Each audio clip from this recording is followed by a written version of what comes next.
Olá pessoal, tudo bem? Sejam todas bem-vindas, todos muito bem-vindos ao nosso módulo de Direito Processual Civil. Você que não teve aula comigo ainda, meu nome é Gustavo Faria e a gente vai agora trabalhar alguns pontos fundamentais, temas elementares e aprofundados do direito processual civil.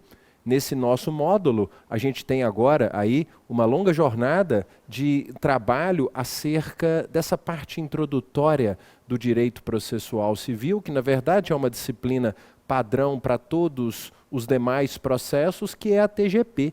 A Teoria Geral do Processo é o tema sobre o qual vocês vão falar comigo a partir de agora, a gente vai debater durante aí os nossos próximos blocos.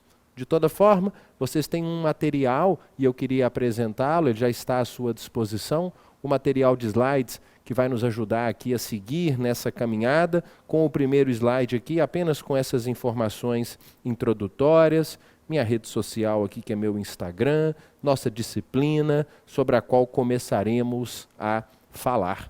Não sem antes, caso você queira, apenas algumas indicações bibliográficas básicas. Eu digo básicas porque ao longo da nossa disciplina, ao longo do módulo, eu vou citar inúmeras doutrinas, inúmeras passagens de outros autores, mas de toda forma eu trago aqui 3 indicações que eu vou chamar de bibliografia básica e a depender do seu conteúdo fica essa sugestão. Se o seu conteúdo ainda é um conteúdo introdutório, se você precisa de mais base em direito processual civil, minha primeira recomendação aqui, mas de uma obra mais realmente básica sobre o processo, a obra do professor Mozart Borba, Diálogos sobre o CPC, que ele trabalha o processo de uma forma bem, eu diria até lúdica, uma forma simplificada, mas sem perder a qualidade técnica. Se você já está um nível acima, precisando de um polimento aí no seu conteúdo, eu sugiro a obra do professor Daniel Amorim, a obra Manual de Direito Processual.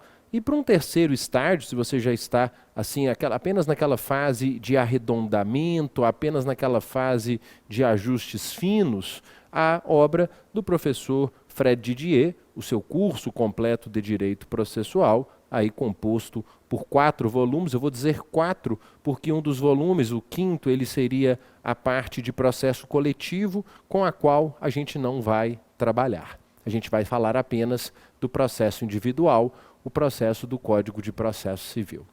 E como combinado, eu trago aqui então o nosso primeiro tema desse módulo de processo, que é a teoria geral do processo.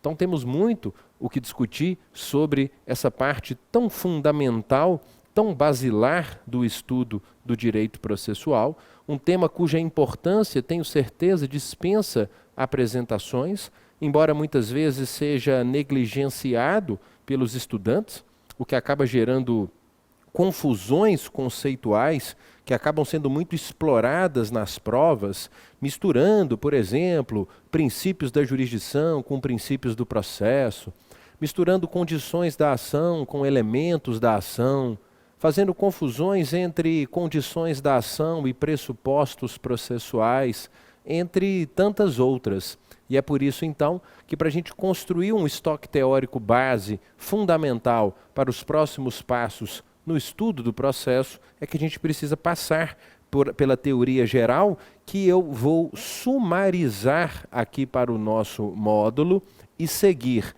religiosamente essas condições que apresento aqui nessa tela, em que a gente vai dividir a nossa TGP da seguinte forma. A gente vai trazer aqui uma primeira subunidade, falando da evolução da doutrina processual. Depois a gente vai para aquele trinômio, né? O trinômio jurisdição, ação, processo. Aqui com as suas subdivisões da jurisdição, formas de solução de conflitos e a jurisdição, conceitos, escopos, características e princípios da jurisdição e espécies de jurisdição. Depois a gente vai para a ação, com conceitos ou conceito, teorias, condições e elementos da ação. E, por fim, uma análise do processo com conceito, princípios processuais e pressupostos processuais. Prometo seguir à risca esse, vamos chamar de sumário, da nossa análise da teoria geral do processo pelos nossos próximos blocos. Então, para deixar bem organizado, para a gente sistematizar da forma mais adequada possível, vamos fazer então uma incursão na TGP a partir desses módulos, dessas unidades aqui de 1 a 1.1 a 1.4. Fechado? Muito bem. Então, pessoal, dito isso, vamos, sem perda de tempo, entrar na primeira subunidade aqui da nossa teoria geral do processo, trocando uma ideia sobre esse item 1.1, que é a evolução da doutrina processual. A gente pode falar em fases ou etapas metodológicas da evolução do estudo do processo. Nós temos basicamente 4 grandes etapas, 4 grandes fases metodológicas de desenvolvimento do direito processual, começando pela fase mais antiga até uma fase mais recente, e eu gostaria que vocês tivessem conhecimento dos dados mínimos necessários acerca de cada uma delas. Quando a gente fala na evolução da doutrina processual pessoal, uma primeira fase metodológica pela qual a gente vai passar é a fase do chamado sincretismo, também conhecida como praxismo, né? Quando a gente fala dessa fase de desenvolvimento do processo, uma fase bem introdutória, a gente está falando de uma fase, pessoal, em que o processo ainda não tinha caráter científico. Sem caráter científico. O processo, ele não era trabalhado de forma autônoma, de forma científica, de forma destacada do direito material. Não havia distinção entre direito material e processual nessa fase. O processo não era estudado como um ramo autônomo da ciência jurídica. O que nós tínhamos nessa época, a época do sincretismo, que vem de fusão, é justamente essa mistura entre o próprio direito material e o direito processual. Então, qual é a característica básica, a característica central dessa fase do chamado sincretismo ou praxismo? A ausência de caráter científico no estudo do processo. Até que a gente dá um passo adiante e entra na fase do chamado processualismo científico. A fase do processualismo científico, ou apenas fase processualista, marcada por uma obra do professor alemão Oskar von Bülow, uma obra chamada de Teoria dos Pressupostos e das Exceções Processuais, onde aqui o processo ele adquire caráter científico. Aqui ele adquire caráter científico, ele passa a ser estudado como um ramo autônomo da ciência jurídica. A gente passa a ter então uma separação entre direito material e direito processual. O processo passa então a ser estudado com autonomia, passando-se a entender pela existência aqui de uma relação jurídica de direito processual, uma relação jurídica de direito público envolvendo autor, envolvendo réu, envolvendo juiz, né? Uma relação jurídica de direito processual diferente da relação jurídica de direito material. O direito material, ele passa a ser o quê? Ele passa a ser o objeto de discussão no processo, enquanto o processo, ele passa a ser entendido como essa estrutura por meio da qual a discussão sobre esse objeto ocorrerá. Então, a fase processualista é de grande importância, um grande marco, e ela simboliza essa distinção, essa separação do direito material e do direito processual. É a ideia de existência de uma relação de direito processual distinta da relação de direito material que passa a ser o objeto de discussão do processo, e esse processo que, por sua vez, ele vai então estabelecer essas condições, ele vai estabelecer uma estrutura por meio da qual essa discussão ocorrerá. Muito bem, é o segundo degrau dessa nossa escada, sincretismo, processualismo científico, até que então a gente vai para uma terceira etapa, mas não sem antes fixar o conteúdo da fase processualista vendo de que forma isso pode ser cobrado na sua prova, passando, por exemplo, por essa questão aqui da prova do Ministério Público do Mato Grosso do Sul, em que foi dito que a obra de Oscar Fambilov foi um marco definitivo para o processo. Por quê? Pois estabeleceu o rompimento do direito material com o direito processual. Não foi justamente essa a ideia que a gente tentou passar? Com a consequente independência das relações jurídicas, a de direito material e a de direito processual, que se estabelecem nessas duas dimensões, passando o processo a ser visto como uma relação jurídica de natureza pública que estabelece entre as partes e o juiz, dando origem a uma reciprocidade de direitos e obrigações processuais. Uma boa forma de se cobrar esse tema. Acontece, pessoal, que essa fase processualista, embora muito importante, né, ela acabou trazendo uma ideia perigosa de um culto exagerado à forma. Começou a se estudar o processo de forma autônoma, mas então o processo começou a se distanciar de tal forma do direito material que ele passou a ser visto como um fim em si mesmo, com esse culto, como disse, exagerado às formalidades, fazendo com que então fosse necessário subir mais um degrau nessas nossas fases metodológicas e chegarmos a uma outra fase, a uma ideia do chamado instrumentalismo. A fase do instrumentalismo, um terceiro degrau nessa nossa evolução metodológica do processo, em que o processo, claro, ele mantém a sua autonomia em face do direito material, a gente não vai regredir nesse sentido, né? Continua a haver uma existência de distinção entre o direito material e o direito processual, mas passa a existir uma relação de quê? Uma relação de dependência. Passa a existir uma relação de dependência entre eles. Por quê? Porque aí o processo passa a ser visto como um instrumento de efetivação do direito material. Direito material esse que, por sua vez, ele confere sentido ao processo, né? O processo passa a ser visto como um instrumento da jurisdição. Quem nunca ouviu essa frase, né? O processo como instrumento da jurisdição. O processo como sendo um instrumento que o Estado possui para fazer valer, para dar eficácia, aplicabilidade às normas de direito material. Essa é a ideia mais clássica num quadrante contemporâneo sobre o direito processual. O processo como instrumento da jurisdição. Tenho certeza que todos já passaram aí em suas leituras por uma frase como essa. Vejam, isso é encontrado especialmente pelos influxos da Escola Paulista de Processo, né?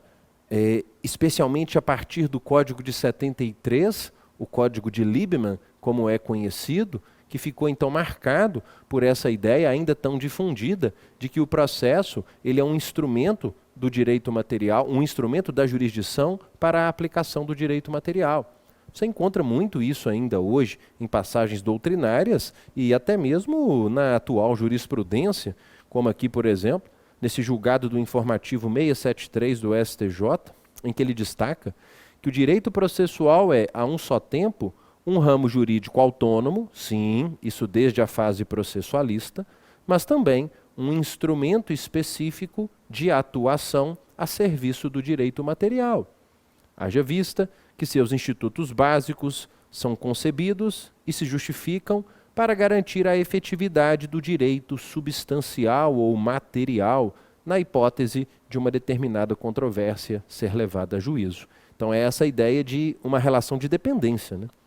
O processo efetivando o direito material, que por sua vez confere sentido ao processo. É o processo como instrumento da jurisdição, como foi visto aqui nessa prova do CESP, afirmando-se simplesmente essa informação que eu gostaria que vocês decantassem. Nessa fase instrumentalista, a ideia do processo como instrumento da jurisdição. Muito bem, só que eu disse que são 4 degraus: sincretismo, processualismo, instrumentalismo, e qual seria esse último? Qual seria esse quarto e último degrau, essa quarta e última etapa metodológica, essa fase metodológica em que para muitos o processo se encontra? É a chamada fase do neoprocessualismo. O neoprocessualismo, também chamado de formalismo valorativo. O neoprocessualismo é um incremento, né, da fase instrumentalista. E qual é a sua característica central? É a ideia de aproximação, né? Uma aproximação do processo com a Constituição Federal, né? É a ideia da constitucionalização do direito processual. E quando a gente fala nessa aproximação entre direito constitucional e direito processual, quando a gente fala nessa constitucionalização do direito processual, duas grandes balizas, pelo menos duas grandes balizas, devem orientar a nossa ideia do que venha a ser o neoprocessualismo. A primeira, pessoal, é a ideia de processo como mecanismo de efetivação de direitos constitucionais. Um processo como mecanismo de afirmação, de realização dos direitos previstos na Constituição. O processo como uma garantia constitucional, né? Um processo que vai fazer os direitos e as demais garantias constitucionais realidade. Então a ideia do neoprocessualismo sinaliza o processo como um mecanismo de efetivação, de afirmação, de realização de direitos constitucionais. Mas não só isso. O neoprocessualismo também como um processo que reconhece a importância dos valores e dos princípios constitucionais. Um processo que reconhece total eficácia normativa da Constituição. As normas constitucionais não apenas como técnica de integração do direito, né? Mas valores, princípios, normas constitucionais com total eficácia, eficácia normativa. É a Constituição Federal como centro gravitacional, podemos dizer assim, né? Como núcleo hermenêutico do intérprete, fazendo com que o processo seja ordenado, o processo seja interpretado, o processo seja disciplinado pelas normas constitucionais. Então reconhece-se eficácia normativa aos valores, aos princípios constitucionais, e esses valores, esses princípios, a Constituição em si, ela passa a ser esse núcleo hermenêutico, ela passa a ser esse centro gravitacional para a ordenação, a validação, a interpretação do direito processual. E é justamente daí que vem essa ideia aqui de cima, do formalismo valorativo. Por quê? Porque é um processo que destaca a importância que se deve dar aos valores constitucionais na construção, na aplicação do formalismo processual. Então é essa ideia que está relacionada ao chamado formalismo valorativo. Podendo-se falar assim num chamado devido processo constitucional, que é esse então processo sob a ótica de um neoprocessualismo que reconhece tanto no processo um mecanismo de efetivação de direitos e garantias constitucionais, mas um processo que também reconhece a eficácia normativa dos valores e dos princípios da Constituição, colocando a Constituição no centro como núcleo gravitacional para o intérprete, que vai ordenar, validar, interpretar, disciplinar todo o processo à luz da Constituição. Isso fica muito claro desde a exposição de motivos do Código de Processo de 2015, quando é destacado que a coerência desse código tem que ser vista como um objetivo fundamental e mantida em termos absolutos no que tange à Constituição, porque afinal é na lei ordinária como o CPC que se explicita a promessa de realização dos valores encampados pelos princípios constitucionais. E para não deixar por menos, o artigo 1º do CPC, ele caminha nesse sentido, destacando que o processo será ordenado, disciplinado e interpretado conforme valores e normas constitucionais. Gustavo, você está falando isso como uma quarta etapa metodológica do processo, uma quarta fase de desenvolvimento. Isso para mim parece tão óbvio, né? Você está colocando isso com um ar de contemporaneidade, mas falar que o direito processual ele é norteado, ordenado, interpretado, validado pela Constituição, isso é algo que para mim parece muito natural. Pois é, hoje, não é, num quadrante histórico mais recente, em que a gente tem uma ideia mais presente de constitucionalização do direito, mas há mais tempo isso era uma ideia, como alguns defendem, quase revolucionária, né? A Constituição era só um repositório, né, de promessas que muitas vezes não adquiriam qualquer eficácia normativa no plano dos fatos. Então, por isso que para você, talvez jovem no estudo do direito, isso possa parecer uma obviedade, até pouco tempo atrás, isso poderia ser quase revolucionário, como destaca aqui o professor Daniel Sarmento, ao lembrar que o que hoje parece uma obviedade, como muitos de vocês podem estar pensando, era quase revolucionário, numa época em que a nossa cultura não tratava a Constituição como norma, mas como pouco mais do que um repositório de promessas grandiloquentes, cuja efetivação dependeria quase sempre da boa vontade do legislador e dos governantes de plantão. Então, bastante cuidado com essa ideia do neoprocessualismo e essa aproximação necessária entre processo e Constituição Federal. Forma de se cobrar isso, você pode encontrar, por exemplo, aqui nessa prova do Ministério Público do Paraná, em que se disse que a Constituição serve para o direito como critério de validade, sem dúvida, sem influenciar a interpretação dos dispositivos legais. Não, ela também influencia, né? Ela é critério para ordenar, disciplinar e interpretar, né? Também, por que não, o direito. Daí o erro dessa alternativa. Com o que a gente fecha, então, esse estudo sobre as fases metodológicas, essas etapas de desenvolvimento do direito processual. A gente até passou por algumas questões específicas sobre uma ou outra etapa, mas você pode encontrar também na sua prova algo mais genérico, como, por exemplo, acerca do tema, essa alternativa dessa prova em que se diz que são etapas da evolução, olha só, etapas da evolução da doutrina processual, entre outras, o praxismo, ou sincretismo, não é isso? E o processualismo científico lá de Oscar van Billow, né? A partir da sua obra. Ok? Muito bem. Com o que a gente fecha essa primeira etapa do estudo daquela sumarização que fizemos, o subitem 1.1. Maravilha? Ótimo. Dito isso, vamos agora, seguindo aquele roteiro que apresentei para vocês, entrar naquele trinômio, jurisdição, ação, processo.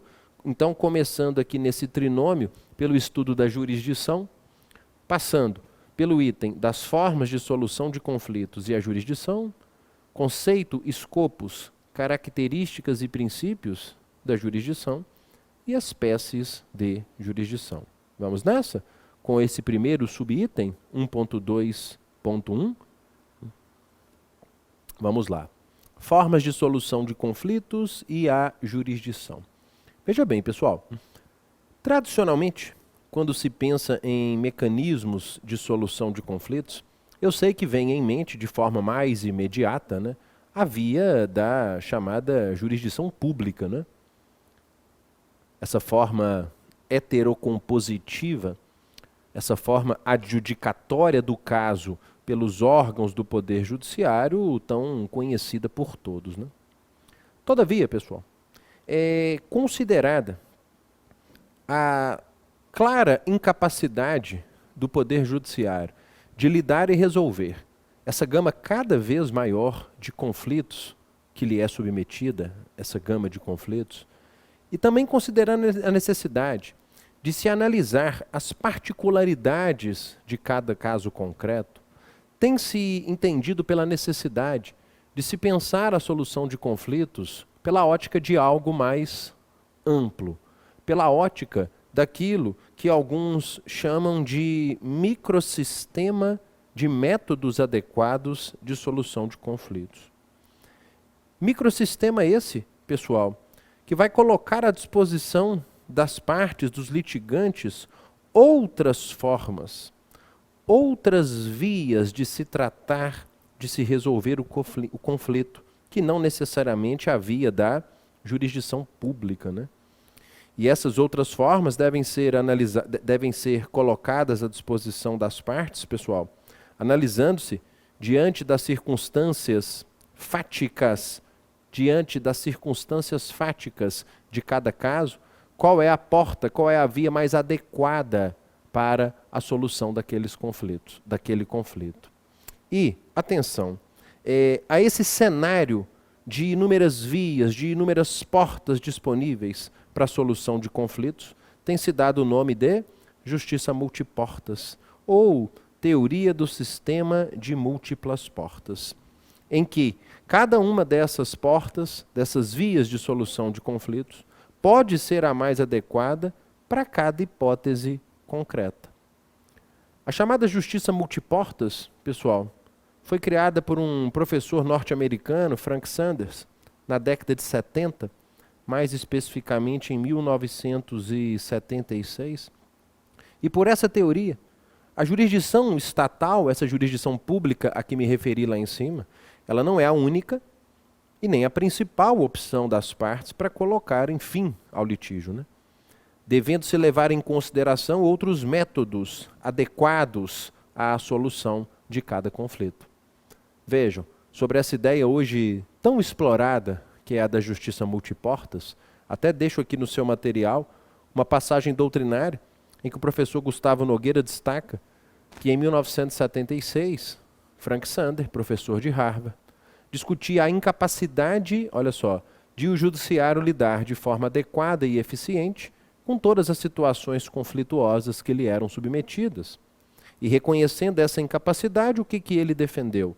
A teoria do sistema de múltiplas portas, ou Multidor Curthouse, que analisa qual o melhor método de solução daquele conflito, que não necessariamente o judiciário.